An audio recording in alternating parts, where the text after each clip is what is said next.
سب سے پہلے آپ یہ ایک کامنٹ پڑھیں جو کہ میں نے ویڈیو اپلوڈ کی تھی، اس پہ ریسنٹلی ہی آیا ہے اور اس کو پڑھ کے مجھے بے حد خوشی ہوئی۔ اگر آپ کے پاس 2 منٹ ہیں تو رک کے لازمی پاز کر کے یہ کامنٹ پڑھیے گا۔ السلام علیکم جی، I hope you all are doing good.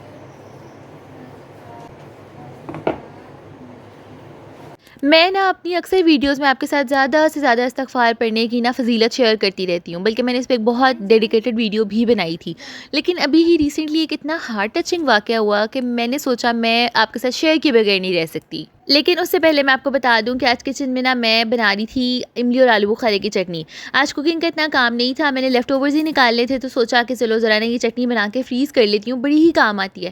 آپ نے دہی بھلے بنائے ہیں، چکن فرائی کیا ہے، پکوڑے بنائے ہیں، فرائز بنائی ہیں، ہر چیز کے ساتھ یہ چل جاتی ہے۔ کرنا کچھ بھی نہیں ہے، بہت ہی سمپل طریقہ ہے۔ پہلے میں نے آلو بخارے کو ڈی سیڈ کر لیا، اس کے سارے بیج ایک سائڈ پہ نکال لیے اور اس کے پلپ کو بلینڈ کر لیا۔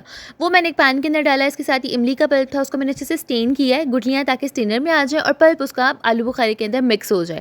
اچھا، جو پلپ اس کا بچ جائے گا املی کا، اس کو ہم نے ضائع نہیں کرنا، دوبارہ سے باؤل میں ڈالیں، جو اس کے سیڈز بچ جاتے ہیں اس میں دوبارہ پانی ڈالیں، اس کو ہاتھ سے اچھے طریقے سے میش کر لیں، تو وہ دوبارہ ہی املی کا بہت زبردست پلپ تیار ہو جائے گا۔ اس طرح سے 3-4 بار یہ پروسیس کریں اور سارا پانی آپ نے اس پین کے اندر ڈال دینا ہے۔ پھر دونوں چیزوں کو مکس کر کے اچھے سے پکانا ہے۔ اس کے اندر 1 ٹی اسپون نمک، لال مرچ اور ساتھ زیرہ پاؤڈر اور تھوڑا سا ادرک پیس کے 1 چٹکی، اور ساتھ میں سونف 1 ٹی اسپون پیس کے ساری چیزیں ڈال دینی ہے اور اس کو پکا کے تیار کر لینا ہے۔ بہت ہی کمال کی چٹنی تیار ہو جائے گی۔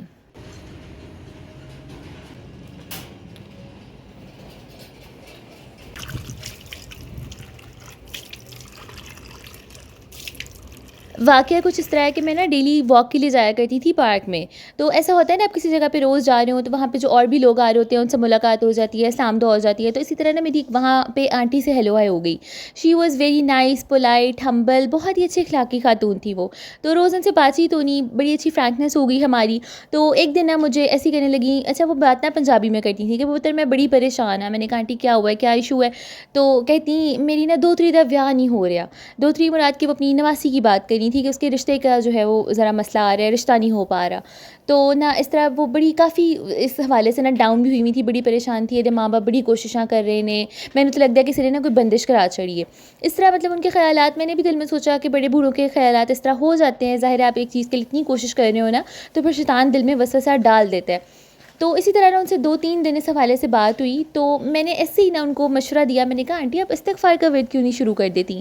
کیونکہ میں نے ان کو بتایا، اپنے تھوڑا پرسنل ایکسپیرینس بھی میں نے بتایا، اور اس کے علاوہ میں نے کہا کہ میں نے بڑا پڑھا ہے، سنا ہے، لوگوں کے ساتھ بڑے معجزات ہوتے ہیں اس حوالے سے۔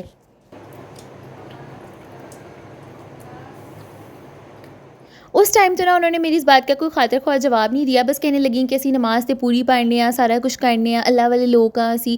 میں نے کہا آنٹی وہ تو ایسا ہی ہوتا ہے، لیکن بعض اوقات ایسا ہوتا ہے کہ انسان کے کوئی گناہ آڑے آ جاتے ہیں، ایسا کوئی مسئلہ ہو جاتا ہے، تو آپ ایک دفعہ پڑھ کے دیکھ لیں، پڑھ کے دیکھنے میں کیا ہے۔ تو اس کے بعد اچھا اللہ کا کرنا ایسا ہوا کہ میرا دوبارہ پارک جانا ہو ہی نہیں سکا۔ کچھ میری بیٹی کی طبیعت اپسیٹ ہو گئی، اس کے اسکول کے سلسلے شروع ہو گئے، تو پھر میں جا نہیں سکی۔ اور اس طرح ہوا کہ جب اللہ نے آپ کو کسی سے ملانا ہوتا ہے تو کسی بھی حوالے سے آپ اس سے مل جاتے ہیں۔ تو اسی طرح میں ایک دن بیکری پہ گئی، میں نے ناشتہ وغیرہ لینا تھا، چیزیں لینی تھیں، تو وہ آنٹی بھی وہاں پہ آئی ہوئی تھی اپنے بیٹے کے ساتھ تو مجھے دیکھ کے بڑی خوش ہوئی، اور میں بھی بڑی ان کو دیکھ کے ایکسائٹیڈ ہوئی، اور مجھ سے پوچھنے لگی کیوں نہیں آندی ہن پارک؟ تو میں نے بتایا، میں نے کہا آنٹی میری ذرا بیٹی کی طبیعت نہیں تھی صحیح۔ بہرحال انہوں نے مجھے بڑا انسسٹ کیا کہ تم پارک آؤ صبح۔ تو میں نے کہا اچھا کوئی بات ہے مجھے بتا دیں؟ تو نہیں تو پارک میں تیرے کو گل کرنی۔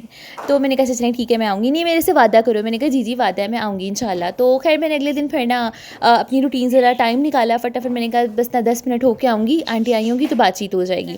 اس ٹائم انہوں نے بیکری میں میرے سے میرا نمبر بھی لے لیا کہ اگر تم نہ آئی تو میں تمہیں فون کروں گی۔ میں نے کہا نہیں میں آؤں گی۔ اچھا جی، خیر میں نیکسٹ ڈے پارک گئی، لانگ اسٹوری شارٹ، وہاں پہ وہ مٹھائی لے کے آئی ہوئی تھیں۔ تو میں نے کہا آنٹی کس چیز کی خوشی ہے؟ تو پہلے تو میں نے مبارک دیے۔ میں نے کہا کس بات کی مبارک دوں میں آپ کو؟ خیر میں نے ان کو مبارک دے دی، پھر میں نے پوچھا بات بھی تو بتائیں۔ تو کہتی میری دوسری رشتہ پکا ہو گیا۔ تو میں اتنی خوش ہوئی، میں نے بڑا ان کو وارملی حگ کیا، میں نے ان کو بڑی مبارک دی۔ میں نے کہا شکر ہے اللہ پاک کا آنٹی۔ تو کہتی ہیں کہ بس تو میں نے مشورہ دیتا سی نا سوری میری پنجابی بہت بری ہے، لیکن اصل میں ذرا پراپر کمیونیکیٹ کرنا چاہ رہی ہوں۔ جب ہم اگلے کی لینگویج میں بات کرتے ہیں تو اس کے خیالات پورے طریقے سے ہم تک پہنچتے ہیں۔ تو اس طرح انہوں نے مجھے کہا کہ تم نے جو مجھے مشورہ دیا تھا تو میں نے کہا سب کچھ کر کے دیکھ لیا، تو اب یہ ورد بھی کر کے دیکھ لیتے ہیں۔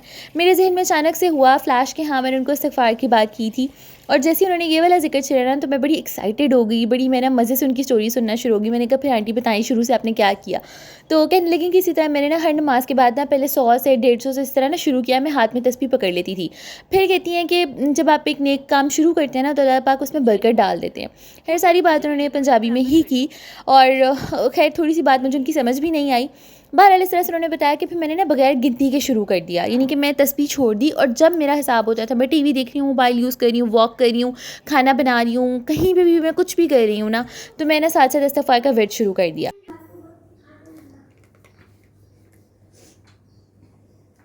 کہنے لگیں کہ مجھے نا پورا یقین ہے کہ بس اس ورد کی وجہ سے نا اللہ نے ہمارے راستے بہت آسان کیے ہیں، ہمارے کاموں میں برکت ڈالی ہے. بتا رہی تھیں کہ میری ایک نا رشتہ دار ہیں، تو وہ بھی مجھے بڑے عرصے سے کہہ رہی تھیں کہ تسی نا کوئی تہجدی نماز پڑھو، تسی درود تنجینہ دی تسبیح شروع کرو تاڑے لیے آسانیاں ہون. میں نے دل میں سوچا کہ بس اللہ پاک کے ہی سارے کام ہوتے ہیں، انسان سے وسیلہ بن جاتا ہے کسی کے لیے. اور اسی میں نے خدا کا اتنا شکر ادا کیا کہ انہوں نے میری عزت رکھی، اور آنٹی کے لیے بڑی نا راہیں ان کی ہموار کی، آسان کی، بڑی ہی خوش تھیں وہ. یہ واقعہ آپ سب سے شیئر کرنے کا مقصد یہ ہے کہ اگر آپ لوگ بھی کسی الجھن پریشانی میں گرفتار ہیں، آپ کا کوئی معاملہ حل نہیں ہو رہا، تو آپ لوگ امید کا دامن نہ چھوڑیں. اب جیسے میں نے شروع میں ایک کامنٹ آپ کے ساتھ شیئر کیا، اس میں وہ یہ بتا رہی ہیں کہ میری کینسر جیسی موذی بیماری کہاں مجھے لگی اور کہاں ختم ہوئی مجھے پتہ ہی نہیں چلا، کیونکہ میں 7 سال کی تھی اور میں بچپن سے یہ ویٹ کرتی آ رہی ہوں. آپ دیکھ رہے ہیں کہ اللہ پاک اپنے پسندیدہ لوگوں کو کس طرح سے چنتے ہیں، کس طرح ان کے لیے راستے آسان کرتے ہیں. اور دوسرا واقعہ جو مجھے بہت ہارٹ ٹچنگ لگا، آپ لوگ آج کل نیوز میں بھی دیکھ رہے ہوں گے کہ ایک عامر نامی شخص ہے جس کی حج کی فلائٹ مس ہو گئی ہے، اور اس وقت سارا ایئرپورٹ اس کو کہہ رہا ہے کہ اب تم واپس چلے جاؤ، تمہاری فلائٹ چلی گئی ہے. اور وہ بضد ہے کہ نہیں، اگر اللہ نے میرے لیے حج لکھا ہے نا تو وہ کوئی نہ کوئی انتظام ضرور کریں گے میرے لیے. اور جب فلائٹ ٹیک آف کی تو کسی خرابی کے باعث نا واپس آنا پڑا فلائٹ کو، اور جب وہ خرابی ختم ہوئی تو کافی لوگوں نے پائلٹ کو کہا کہ اب آپ نے اس شخص کو ساتھ لے جائیں، اس کی مس ہو گئی ہے فلائٹ. اس نے کہا نہیں، ہم ایسے ہی جائیں گے، بس ہو گئی تو ہو گئی. اس کے بعد جب دوسری دفعہ ٹیک آف کی فلائٹ، دوبارہ سے ہی خرابی پیدا ہوئی، اور وہ پائلٹ جہاز کو واپس لے کے آیا، اور سب سے پہلے اس نے کہا کہ یہ جو شخص ہے عامر، اس کو آپ آن بورڈ کریں، یہ ہمارے ساتھ جائے گا، اور تب میرا خیال ہے کہ ہماری فلائٹ نا صحیح طریقے سے پہنچے گی. اور وہی ہوا کہ جب وہ شخص بیٹھا تو سیف اینڈ ساؤنڈ وہ جو فلائٹ تھی وہ مکہ میں لینڈ کی. اس طرح سے اللہ تعالیٰ اپنے لوگوں کو چنتے ہیں، ہمارے درمیان ہی وہ لوگ رہ رہے ہوتے ہیں. اور آپ اس انسان کا یقین سوچیں کہ جب پہلی دفعہ فلائٹ دوبارہ چلی گئی نا، پھر کریو نے آ کے اس کو کہا کہ بھئی اب آپ چلے جائیں، اب تو پائلٹ آپ کو نہیں لے کے جائے گا، خرابی آئی ہے، وہ واپس آیا ہے لیکن وہ پھر بھی نہیں لے کے گیا. تب بھی وہ بضد رہا کہ نہیں، مجھے اللہ پہ یقین ہے، وہ ذات میرے لیے کوئی نہ کوئی راستہ ضرور نکالے گی. آپ مطلب سوچیں، ہم جیسے لوگ ہوں نا، اتنے پریشان ہو جائیں اور واپس بھاگیں کہ یہ ہمارے ساتھ کیا ہو گیا ہے، رونا دھونا شروع کر دیں، لیکن وہ تسلی، سکون اور اعتقاد کے ساتھ بیٹھا رہا کہ نہیں میرے لیے کچھ ہوگا، اور واقعی میں اللہ نے کیا. تو جیسا کامل یقین اور بھروسہ وہ شخص اللہ پاک پہ کر سکتا ہے، میں اور آپ کیوں نہیں کر سکتے؟ ہم اپنے معاملات کی ڈوری اللہ تعالیٰ پہ کیوں نہیں ڈال سکتے؟ آپ سوچیں کہ آپ کی امی آپ سے کتنا پیار کرتی ہیں، اسی پیار کو آپ ملٹی پلائی بائی 70 کر لیں، اتنا پیار کرتے ہیں اللہ تعالیٰ آپ سے. اور اگر ہم سے کوئی غلطی ہو جائے نا تو ہم اپنی ماؤں سے بھی معافی مانگتے ہیں، ان سے اپولوجائز کر لیتے ہیں، وہ بڑے پیار سے ہمیں معاف کر دیتی ہیں. تو ہم بحیثیت انسان سوچیں کتنے گناہ گار ہیں، انہی گناہوں کی معافی ہم نے استغفار کی صورت میں اللہ تعالیٰ سے مانگنی ہے. اور سوچیں جب وہ ہمیں معاف کر دیں گے تو وہ ہمیں کتنا عنایت کریں گے، ہمارے بغیر مانگے وہ ہمیں کتنا دے رہے ہیں. تو جب ہم مانگیں گے اور توبہ کے طلبگار ہوں گے تو کیا وہ ذات ہمیں نہیں دے گی؟ یقیناً دے گی. وہ ہم سے بہت محبت کرتے ہیں، صرف ہم نہ کھو جاتے ہیں، شیطان کے وسوسوں میں آ جاتے ہیں، اور ہم صرف وہ دیکھ رہے ہوتے ہیں جو ہمارے پاس نہیں ہوتا، اور اسی ناشکری کی وجہ سے ہم وہ بھی کھو بیٹھتے ہیں جو ہمارے پاس آنے والا ہوتا ہے.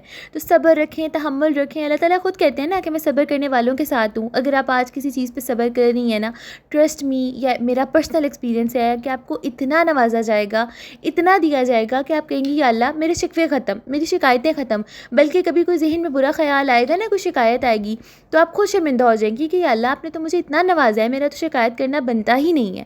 بس آپ نے زیادہ سے زیادہ استغفار پڑھتے جانا ہے اور اپنی زندگی میں ہونے والے چینجز اور معجزات دیکھتے جانے ہیں. اس طرح آپ کے مسئلے حل ہوں گے، جس طرح مکھن میں سے بال نکلتا ہے نا، بالکل اسی طرح. اور میں تو اس ٹاپک پہ جتنا بولتی جاؤں نا، بس میری باتیں ختم نہیں ہوتی، لیکن ویڈیو بہت چھوٹی پڑ جاتی ہے. I am very hopeful کہ یہ ویڈیو آپ کے بہت کام آئے گی. Thank you for watching and listening me. Take care. اللہ حافظ.